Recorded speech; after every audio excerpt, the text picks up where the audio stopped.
আচ্ছা, আওয়ামী লীগের ব্যাপারে যদি আপনি বলতে চান যে আওয়ামী লীগের বিচারের বিষয়ে কোনো প্রশ্ন আসার উচিতই না, কোনো সরকারের না, কারোই না। কারণ আওয়ামী লীগ এমন একটা ফ্যাসিস্ট দল যে এই বাংলার ছাত্র জনতার এবং সাধারণ মানুষকে নির্মমভাবে হত্যা করার পরেও তাদের একটু মাত্র লজ্জা নাই। তারপরে তারা বিভিন্ন জায়গায় বিভিন্নভাবে বিভিন্ন বিক্ষোভ মিছিল এবং বিভিন্ন সমাবেশ করার চেষ্টা করতেছে। তাদের এখনো যদি আইনের আওতায় না আনা হয়, তাহলে বাংলাদেশের মানুষের এই যে লক্ষ লক্ষ মানুষ আহত হয়েছে, পঙ্গুত্ব বরণ করছে এবং হাজার হাজার মানুষ যে শহীদ হয়েছে, তার আসলে কোনো এই বিচারের কোনো প্রশ্নই আসে না। তাহলে যদি তাদের বাংলাদেশ থেকে যতদিনে ব্যান্ড না করা হবে, আসলে আমরা এই রাজপথ ছাড়বো না, আমরা রাজপথে আসি। আচ্ছা, আওয়ামী লীগের যে নেতাকর্মীদের পুনর্বাসন করা হচ্ছে, দেখেন বিএনপি একটা বড় একটা দল, তাদের সম্পর্কে আমরা কিছু বলতে চাই না। আসলে আগে যখন আওয়ামী লীগ সরকার ক্ষমতায় ছিল, তখন বিএনপি যখন বিভিন্ন প্রোগ্রামে ডাকতো, তাদের এক একটা প্রোগ্রামে 30 থেকে 40 জন লোক হইতো। এখন একটা ওয়ার্ডের মিছিলেও হাজার হাজার লোক আসে। তো এই লোকগুলো আসলে কারা, এটা কিন্তু আপনারাও জানেন, আমরাও জানি। এটা স্পষ্ট করে বলার কিছু নাই, কারণ এই যে কিছু সংখ্যক লোক আছে যারা আওয়ামী লীগ হোক আর বিএনপি হোক কিংবা অন্য কোনো দলের হোক, যখনই কোনো প্রোগ্রাম আসে তারা আওয়ামী লীগের হয়েও আসে, বিএনপির হয়েও আসে। তারা এতদিন আওয়ামী লীগের হয়ে কাজ করছে, এখন বিএনপির হয়ে কাজ করে। এটা সমস্ত জনগণ এবং সাধারণ জনগণ জানে। এটা সম্পর্কে নতুন করে বলার কিছু নেই। আচ্ছা, তাদের ভিতরে দেখেন, একটা মানুষ যখন পাপ করতে করতে তার ভিতরে একটা মানুষ থাকে, ওই মানুষটা যখন মারা যায়, তার ভিতরে কোনো অনুশোচনা বোধ কাজ করে না কখনো। তো আওয়ামী লীগ মানুষ খুন করতে করতে, মানুষের টাকা লুটপাট করতে করতে, যত ধরনের অপকর্ম আছে সবকিছু করতে করতে তার ভিতরে যে একটা সত্তা থাকে, সেই সত্তাটা মারা গেছে।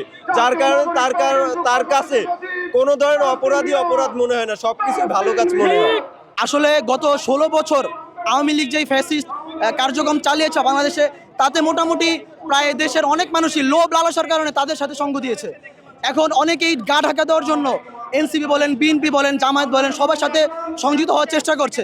আসলে এই সংযুক্ত হলেও লাভ হবে না, কারণ আমি প্রত্যেকটা দলের যারা কিনা এনসিপি বলেন, জামায়াত বলেন, বিএনপি বলেন, সব ঊর্ধ্বতন নেতাকর্মীকে অবশ্যই আমাদের আহ্বান থাকবে যেন তারা এই আওয়ামী লীগের ফ্যাসিস্ট দোসর যারা আছে তাদেরকে যেন কোনোভাবেই এই বাংলায় ঠাঁই না দেয়। আমরা অবশ্যই এই ব্যাপারে সবাই একমত থাকবো।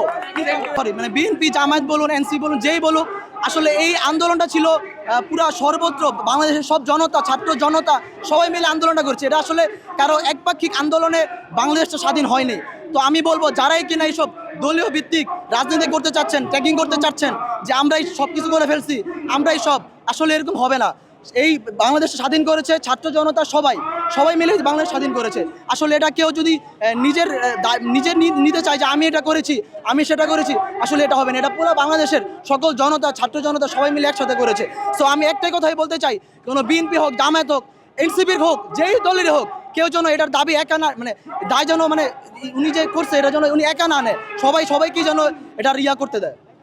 আসলে দেখুন, যেই 16 বছর ফ্যাসিস্ট একটা ধারায় রাজনীতি করে গেছে, বাংলাদেশটা যেভাবে চাঁদাবাজ, গুম, খুন, লুটের রাজনীতি তারা করছে আওয়ামী লীগ, আসলে এটা ধারাবাহিকতায় সবাই একটা ওরকম আঁচ পাচ্ছে। তো আমি বলবো যেন প্রত্যেকটা দলের, আওয়ামী লীগ, বিএনপি হোক, জামাত হোক, এনসিপি হোক, প্রত্যেকটা দলের যারা কিনা ঊর্ধ্বতন নেতাকর্মী আছে, তারা যদি সবাই ঐক্যবদ্ধ হয়ে বাংলাদেশটাকে সুন্দরভাবে নিয়ে যাওয়ার পরিকল্পনা করে, তাহলে আসলে এইসব চাঁদাবাজি, গুম, খুন এগুলা থেকে আমরা আসলে মুক্তি পাবো। এছাড়া আসলে কোনো উপায় দেখছি না আমি। কেননা অন্তর্বর্তী সরকার এই বাংলার মাটিতে যেহেতু 5ই আগস্টের পরবর্তীতে রাজনীতিতে ক্ষমতায় এসেছেন, এখানে আমরা যদি দায় একান্তভাবেই কাউকে দিতে হয়, তাকেই দিতে হবে। অন্তর্বর্তী সরকারকে এই দায় নিতে হবে। আসিফ নজরুল স্যার আইন উপদেষ্টা হয়েছেন, আপনার উপর এই দায় নিতে হবে। কেননা আপনি যদি এটা বিভিন্ন রাজনৈতিক দলের উপর দায় ফেলাই দেন, এটা মিথ্যা কথা হবে। আমরা মিথ্যা বলতে চাই না, আমরা কাগজে কলমে দেখতে চাই না, আমরা রায় কার্যকর দেখতে চাই। এখন আরেকটা বিষয় হচ্ছে, একটা রাষ্ট্র তো আমলাতন্ত্র দিয়ে চলে। আওয়ামী লীগ গত 16 বছর 17 বছর যেইভাবে ঢালাওভাবে আমলাতন্ত্রটাকে সাজিয়েছে, যার ফলে বর্তমান যে গভর্নমেন্ট সরকার আছে ক্ষমতায়, সেই সরকার চাইলেও অনেক কিছু করতে পারতেছে না এই আমলাতান্ত্রিক জটিলতার কারণে। কারণ আমলাতান্ত্রিক জটিলতারা, এই ত্রুটিপূর্ণ আমলাতন্ত্রকে যদি ঝালাই একান্তভাবে শেষ করতে পারে, তাহলে আমরা বিশ্বাস করি এই সরকার দ্বারা আওয়ামী লীগের বিচার করা সম্ভব হবে। আরেকটা বিষয় হচ্ছে, এই যে আমরা সেনা ক্যাম্পে যে আওয়ামী লীগের বড় বড় নেতাকর্মীদেরকে রাখা হয়েছিল, লুকিয়ে রাখা হয়েছিল, তারা কোথায়, কিভাবে তাদেরকে দেশ থেকে পালিয়ে যেতে সাহায্য করেছে সেটার বিষয়ে সরকারকে দেখছি তারা কোনো রকমভাবে এই আমলাতন্ত্র চাপ দিচ্ছে না যে কীভাবে তারা এদেরকে পালিয়ে যেতে সাহায্য করেছে। আমার প্রথম একটা দায়িত্ব থাকবে, এই সরকারের প্রতি একটা দাবি থাকবে যে আপনি আগে আওয়ামী লীগ যে এই যে এতজন লোক পালিয়ে গিয়েছে তাদেরকে কিভাবে পালাইতে সাহায্য করছে সেটা দেখার জন্য, সেটা দেখতে হবে। রাজনৈতিক দলের চাপের কারণে সরকার বিচার করতে পারতেছে কিনা, কেন ভাই, সরকার তো হচ্ছে রাজনৈতিক দলের ঊর্ধ্বে, রাজনৈতিক দলের চাপের কারণে সরকার কেন বিচার করতে পারবে না? এই ব্যর্থতা এবং সফলতা দুইটাই এই সরকারের উপরে বর্তায়। কাজে এই সরকার যদি চায় বিচার করতে পারবে, এবং এই সরকার যদি না চায় এবং সেই দায়ভার যদি রাজনৈতিক দলের উপরে চাপিয়ে দিতে চায় তাহলে এই সরকারকে তার দায় নিতে হবে। 2000 শহীদ রক্ত দিয়েছে, 20,000 মানুষ চোখ হারিয়েছে, তাদের রক্তের বিনিময়, তাদের রক্তের সাথে বেঈমানির ফলাফল ভালো হবে না। আওয়ামী লীগ পালিয়ে গিয়েছে, আওয়ামী লীগ বাংলার মাটি থেকে পালিয়ে গিয়েছে, কিন্তু নিঃশেষ হয়ে যায়নি। আমরা রাজনৈতিকভাবে আওয়ামী লীগকে নিষিদ্ধ করতে চাই, কাগজে কলমে আওয়ামী লীগকে নিষিদ্ধ করতে চাই, আইনে আওয়ামী লীগকে নিষিদ্ধ করতে চাই। আওয়ামী লীগকে নিষিদ্ধ করাই আজকের আমাদের প্রধান দাবি। বাংলার মাটিতে আওয়ামী লীগতম ফ্যাসিবাদের পুনর্বর্তন আমরা দেখতে চাই না। আওয়ামী লীগ বাংলার মানুষের সাথে যে বেইমানি করেছে, বাংলাদেশের রাজনৈতিক দলদের সাথে যে বেইমানি করেছে, ভোটাধিকার যে জনগণের ভোটাধিকার হরণ করেছে, এরপরে বাংলার মাটিতে আমরা আওয়ামী লীগকে দেখতে চাই না। Thank you.